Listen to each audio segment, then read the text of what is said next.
Benson, do you think it takes a different set of leadership competencies, or which additional competencies does it take to be a leader in your role?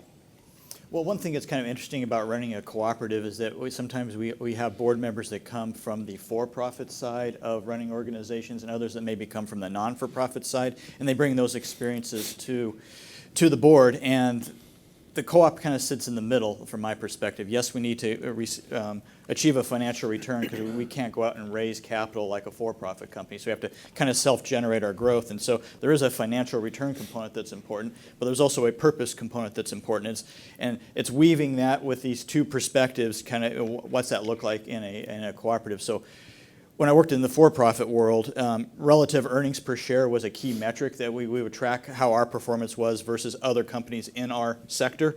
And in our organization, we use more metrics that are true north rather than earnings per share or returns and net income. More along, what's our net promoter score? Would a member refer another friend or family member to our organization?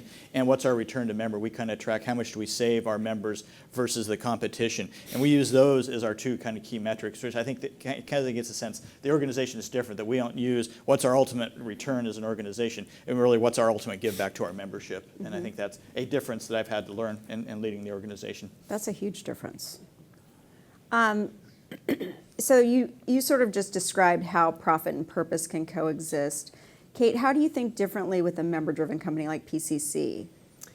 One of the things that I've had to learn, and again, like Benson, came from the for-profit space before leading PCC, which also is a for-profit company, but a cooperative, is that, membership needs to be broadly defined. It's not, I sometimes have to say to members, we're not about members, we're about members, meaning your personal experience is part of the collective whole. And that can be challenging because, why did you open a store in this neighborhood, not my neighborhood? Why are you offering, silly things like, I'm vegan, why are you sending me coupons for salmon, So we're always talking to people about the fact that it's for the good of the entire cooperative and its success as a whole, and that doesn't always jive with the individual interest of members. And in that way, I think it's somewhat like politics, right? Everybody gets a vote, but someone is going to govern regardless of what your vote was. And that's sometimes challenging.